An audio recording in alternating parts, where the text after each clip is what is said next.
Also, moin ihr Lieben. Für diesen kleinen Handbird-Flow heute brauchen wir zwei Voraussetzungen. Und zwar ist das einmal der Handbird und der Schulterstand. Genau. Und egal, ob ihr den Handbird schon mal gemacht habt oder nicht, es empfiehlt sich auf jeden Fall, den vorher einmal zu machen, um euch einzukalibrieren, um zu schauen, wo ist eigentlich der Körperschwerpunkt meines Fliegers gerade, wo müssen die Hände sitzen und einfach so ein bisschen, um reinzukommen und dann zu starten. Als Vorübung machen wir einmal den Handflieger. Der einfachste Weg, um da reinzukommen, ist am besten, wenn ihr in der Grätsche über eurer Base startet. Je enger ihr die Grätsche macht, desto weiter ist der Weg für die Base, eure Hüfte zu erreichen. Und je breiter die Grätsche ist, desto kürzer. Also könnt ihr hier super weit durchstarten.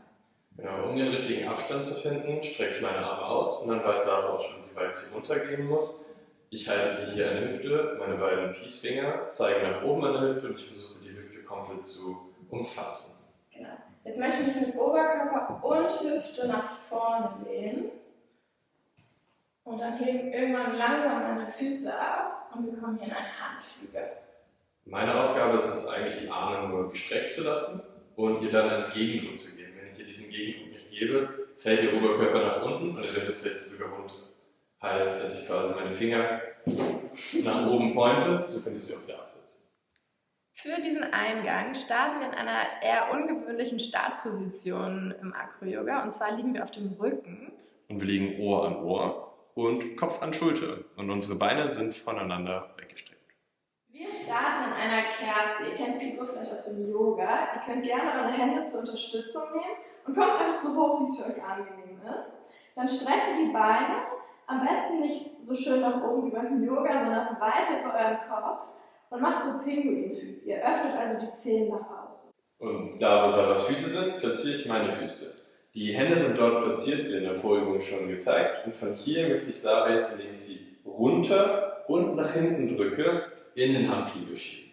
Wenn ihr sie nicht runterdrückt, dann drückt ihr sie im Endeffekt einfach nur hoch und das könnte irgendwann ein bisschen anstrengend werden. Ich zeige euch das einmal kurz, was passiert, wenn ihr die Beine nach oben zieht. Das passiert meistens am Anfang und macht es euch viel, viel schwerer. Also komm hoch, öffne die Füße. Ja, und ich versuche Sarah jetzt nur nach oben zu ziehen.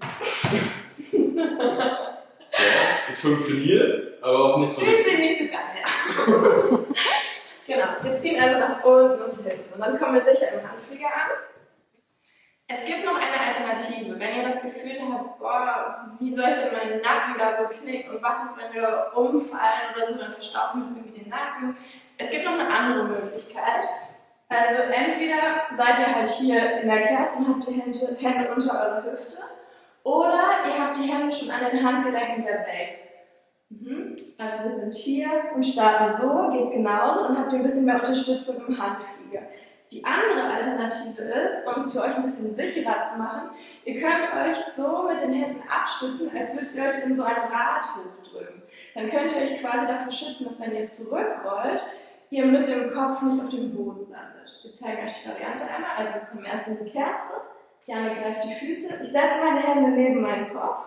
Und erst wenn Sarah ihre Hände platziert hat, fange ich an, sie runter und hoch zu drücken. Und hier bin ich schon gleich mein erster Spotter. Ich kann also sogar mithelfen, mich hochzudrücken.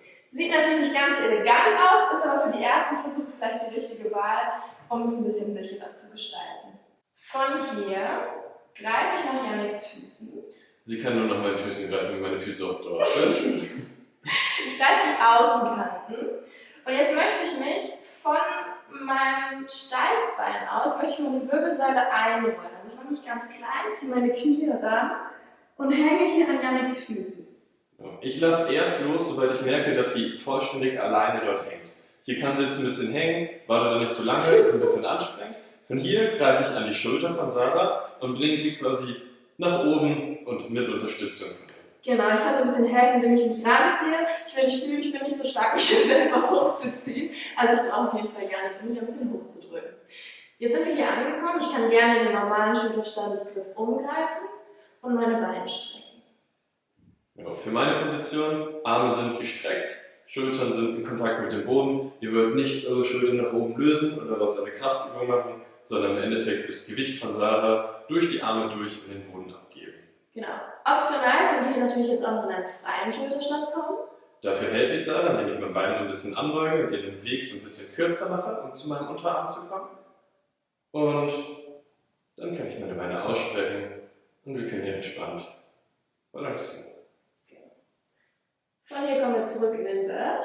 Da kommen wir nur hin, wenn ich meine Beine hochstrecke. Und zwar, ich bin an der Hüfte. Ich kippe und richte mich langsam auf. Und ganz wichtig ist, beugt die Beine, ansonsten kommt Sarah nicht drauf. Und Genau, streckt wir das zeigen aus. euch einmal schon den Unterschied. Ja. Wenn ich sie gestreckt lasse, Und ich kippe, habe ich es einfach ein bisschen schwerer hochzukommen. Wenn Janik mir also mit beugten Beinen hilft, kippt er mich sozusagen hoch und ich habe gar keine Arbeit, um mich aufzurichten.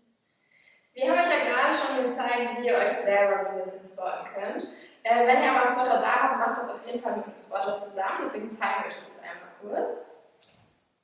Genau. Ich greife hier rüber an die Hüfte und warte hier unten auf Ninas Schulter. Damit ich direkt greifen kann, falls es schief geht, falls Janik sie zum Beispiel zu weit nach da zieht anstatt nach da, bin ich sofort da und Nina kann nicht auf ihrem Kopf landen.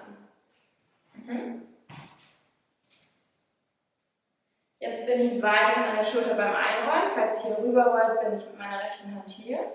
Janik schiebt nach oben und ich greife schnell oben an die Hüfte. Hier kann ich jetzt stabilisieren, falls es in irgendeine Richtung kippt. Ich kann mit meinem ganzen Körper da sein. Ups.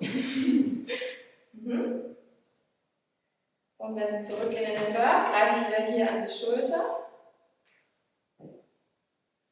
und folge der Bewegung, bis Nina wieder am Boden steht. Sehr schön, vielen Dank. wir hoffen, dass ihr mit unseren Tipps Spaß, fangen wir nochmal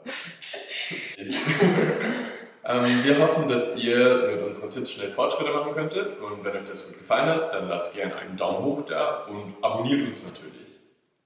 Nein! Nicht? Das muss ich sagen, weil die sollen uns abonnieren, weil sie nächste Woche was kriegen. Hä? Also wir haben ja aus der Regie gerade die Info, wir sollen einfach weiter sammeln. Also ja, nächste Woche gibt es von uns einen super spaßigen Handstand-Walkover. Deswegen sollt ihr unseren Kanal abonnieren. Super spaßig. Daumen hoch, nicht vergessen.